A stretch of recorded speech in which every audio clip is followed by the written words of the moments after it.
Welcome to Facts TV News, where everything is true. Man accused of pistol whipping relative eludes cop but leaves gun behind. A Montego Bay man accused of pistol whipping a family member managed to elude a team of cops who attempted to apprehend him early Thursday morning, leaving behind a bag containing an illegal firearm and ammunition. Reports are that about 11:40 Wednesday night, the Rambo police received a complaint from a male resident accusing a family member of attacking him and beating him with a firearm. The complainant was assisted to hospital. Shortly after 12 a.m., members of the Montego Bay Quick Response Team reportedly spotted the accused with a black strap bag swung across his shoulder in the company of several other men in a section of Rambo. On the approach of the police, the man reported they dropped the bag and ran, managing to escape the lawmen who gave chase. The bag was retrieved and found to contain a black handgun silver 9mm pistol with serial number and model not visible, loaded with 3 live 9mm rounds. 19-year-old charged over Machete attack at bar. Detectives attached to the Spanish Town Criminal Investigations Branch have charged a man over a Machete attack on another man at a bar in St. Catherine. Charged with wounding with intent is 19-year-old Braymar Clemison on Discovery Bay, St. Andrew.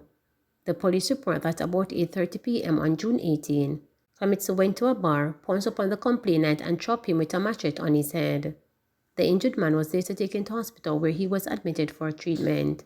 Clemison was later arrested. He was subsequently charged on Tuesday, July 5th. His court date is being finalized. Police Commissioner dodges death penalty debate. Commissioner of Police Major General Anthony Anderson was non-committal on Tuesday during his monthly press conference on whether the death penalty, coupled with the work of the police to secure convictions, could assist in driving down violent crimes. The issue of the death penalty became a major topic in public discourse once again in late June when the Office of the Director of Public Prosecutions (DPP) indicated that it will be seeking the death penalty for 23-year-old Russian Barnett, who is suspected of killing 31-year-old Kimisha Wright and her 4 children in Clarendon. Barnett is accused of slashing the throats of Wright and her daughters in their Clarendon home. Responding to a question from reporters, Commissioner Anderson said that, while some people may be very deserving of the death penalty, he preferred to stay out of the debate. One of the things that drives on violent crime is that people who perpetrate it are not able to continue to perpetrate it, and long sentences work. There are debates around the death penalty as to whether it is a deterrent or not, but it is not a debate I want to particularly join. The central issue, whether it's the death penalty and perhaps there are some people who are very deserving of it, or it is a long sentences, the society must be protected from the people who wish to harm people and people who have demonstrated by their previous actions that they are willing to do harm, Anderson stated. Retired Senior Superintendent of Police Renita Adam, in responding to questions from reporters on the death penalty, did not skirt the issue and boldly gave support for the form of punishment. Adams is of the belief that everybody can't just get up every day and kill, and don't get some form of punishment for what they have done. I see it as a source of punishment for an individual's heinous and intentional action. Anderson went on to express concern that children have been increasingly involved in lottery scamming and implored parents, guardians, and teachers to be vigilant and report suspicion of these activities to the police. He pointed out that the authorities, in collaboration with overseas partners, continue to target lottery scammers and the proceeds of lottery scamming. Later this week, 5 persons will be extradited to the United States of America for lottery scamming-related offenses and other serious crimes. Just over a week ago, persons were taken into custody for breaches following a major operation led by the Lottery Scamming Task Force in St. Anne. Among those taken into custody was a 16-year-old, and 5 high-end motor vehicles were seized. Fishing can be more than a side hustle, says head of Fishers Group. Chairman of the Montego Bay Fishermen's Cooperative Society, Richard Bowen, wants to see more youngsters and women take up fishing as a career. The older guys are dying off, and we need them to come and take it up, Bowen told reporters recently. He conceded that the profession may appear unattractive because of the associated risk and relatively low return on investment. We have a lot of youths here. They fish and they go out, but they don't see it as a business.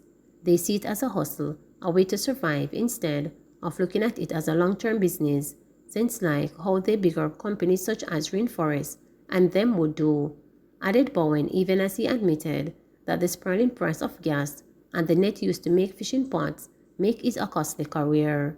It's expensive, especially now with the cost of living. The nets were like $13,000 a year ago for a roll. Now it's $20,000 and more, he explained. Bowen argued, however, that fishing, if done properly, can provide a livelihood.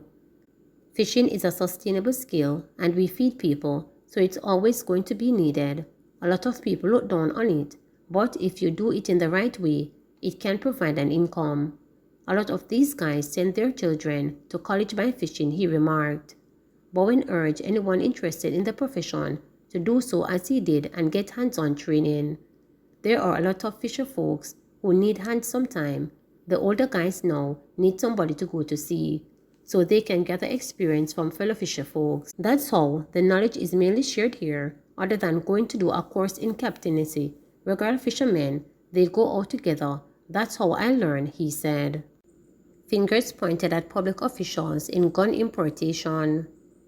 Chairman of the Integrity Commission, retired Justice Timor Panton, says some public officials at the country's ports, or those who have a hand in those operations, may be facilitating the importation of illegal weapons and contributing to the high levels of violence and murders plaguing the island. Illegal guns are playing a significant role in the murders and serious bodily harm that are now commonplace. Our established ports of the entry have been identified as venues through which significant number of these weapons of death pass. If the police reports are true, and I have no reason to doubt them, it means that there are persons working at some, if not all, of our ports who are facilitating this activity. This is corruption of the highest order. Some of these persons may be public officials. They may also be public officials who do not work at the port but who have a hand in these matters, the chairman said in his remarks in the Commission's 2021-2022 annual report, which was laid before Parliament on Tuesday. He urged informants to come forward and give information to the Commission that could help identify and arrest these officials. The nation is bleeding, Panton said. Meanwhile, he said the Commission would not let it up if its repeat requests for changes to be made to Section 53 and 56 of the Integrity Commission Act, which prohibits if from communicating to the public even the mere fact of whether an investigation is underway into matters. The Commission is firmly of the view that this is a serious impediment of good governance. Given the mandate of the Commission, the right to communicate ought to be concomitant. It is clearly ridiculous that whereas the police, quite rightly, can say that they are investigating a criminal matter, the Integrity Commission is not allowed to say it is or is not investigating a matter that does not include criminality. The Commission will therefore continue to impress on Parliament the need to make the necessary amendments, and I wish at the same time to assure the public that every allegation or complaint made to the Commission is treated seriously and dealt with in confidence, the Commission chairman said. In his remarks, Executive Director Greg Christie said Jamaica must accept that it has a serious corruption perception problem, as indicated by the 78th placed marking rank on Transparency International's Corruption Percept Index, CPI, having split one spot between the 2020 ranking of 69. Jamaica has a score of 44 out of 100 and has only averaged at 37.8 in the 20 years that Transparency International has been ranking the country out of 180 countries. Scores below 50 means a country has significant corruption problem, Christie pointed out. A persistently low CPI, such as Jamaica's, signals prevalent bribery, lack of punishment for corruption, and public institutions that do not respond to citizens' needs. Instructively, TI, in its January 2022 report, said that this about Jamaica. Jamaica has been struggling for several years. It has made some progress, however. This has come alongside significant resistance to anti-corruption reforms from many politicians in the country. The statement coming from the world's leading and most respected anti-corruption watchdog is concerning, Christie said. He argued that if a country's anti-corruption laws are weak, its anti-corruption agency will never be strong or truly effective. Christie butt heads with parliamentarians at Wednesday's meeting of the Oversight Committee, which is reviewing the Integrity Commission Act, over the significance of the TI score and the proposed expansions of declaration requirements for politicians. Jamaica reports 134 new COVID cases, 1 death. Jamaica reported 134 new cases of COVID-19 and 1 more fatality on Wednesday, July 6, according to the latest statistics from the Ministry of Health and Wellness. This pushed the total number of cases of the virus since the start of the pandemic to 143,610 and the death toll to 3,148. Of the newly reported cases, there were 76 females and 58 males, with ages ranging from 40 days to 98 years. The cases were recorded in Kingston and St. Andrew 39, St. Catherine 41, Clarendon 18, St. James 2, St. Thomas 2, Westmoreland 5, St. Elizabeth 8, Trelawney 3, Manchester 6, Portland 3, St. Mary 4, and St. Anne 3. Hanover was the only parish that reported no new cases. Meanwhile, the latest reported fatality is that of a 50-year-old man from St. Catherine, whose death was recorded in September 2021. The country also recorded 79 new recoveries, bringing the total number of recoveries to 91,438. The positivity rate for the latest run of testing was 19%. There are 92 people hospitalized, 2 of them critically ill. There are 1,499 confirmed active cases on the island. Please remember to subscribe, like, share, and click the notification bell for daily updates.